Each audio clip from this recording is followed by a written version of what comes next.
ഇപ്പോൾ നിങ്ങൾക്കൊരു past life ട്രോമയുള്ള വ്യക്തിയാണ്. ഏതെങ്കിലും തരത്തിൽ നിങ്ങൾ ട്രോമാറ്റിക് എക്സ്പീരിയൻസ് കഴിഞ്ഞ് നിങ്ങൾ ഹീലിംഗ് പാർട്ടിൽ നിൽക്കുകയെന്ന് വിചാരിച്ചു. ആ ഒരു സമയം എന്ന് പറയുന്നത് നിങ്ങളുടെ ലൈഫിലെ ഏറ്റവും വീക്കസ്റ്റ് ആയിട്ടുള്ള ഒരു ടൈമാണ്. ആ ടൈമിൽ നിങ്ങളൊരു വ്യക്തിയെ പരിചയപ്പെട്ടു. നിങ്ങൾ ആ വ്യക്തിയോട് ചിലപ്പോൾ അവരുമായിട്ടൊരു റാപ്പ് ഒക്കെ ഫീൽ ചെയ്തു. ഒരു ജെന്യുയിനായെന്ന് തോന്നി. നിങ്ങൾ അവരോട് കുറച്ച് കാര്യങ്ങൾ നിങ്ങളുടെ ഇങ്ങനെയുള്ള കുറച്ച് കാര്യങ്ങൾ ഷെയർ ചെയ്തു. അങ്ങനെ ഒരു ഷെയർ ചെയ്ത് കഴിഞ്ഞതിന് ശേഷം ആ വ്യക്തി നിങ്ങളുമായിട്ട് പെട്ടെന്ന് നിങ്ങൾ കണക്റ്റായി. നിങ്ങൾക്ക് പെട്ടെന്ന് ആ വ്യക്തിയോട് കൂടുതലായിട്ടൊരു അടുപ്പം ഫീൽ ചെയ്യുന്നുവെങ്കിൽ ജസ്റ്റ് വെയിറ്റ്.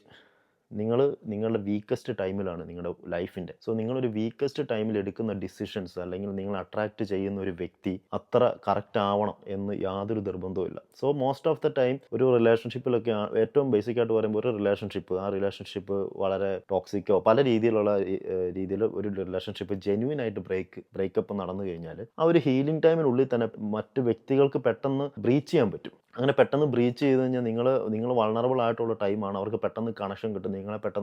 ഒരു ഡിപ്പെൻഡൻസിയോ അല്ലെങ്കിൽ നിങ്ങൾക്ക് കുറച്ച് ആശ്വാസമോ ഒക്കെ തന്നു കഴിഞ്ഞാൽ നിങ്ങൾക്ക് തോന്നും okay this is the right person. Just wait.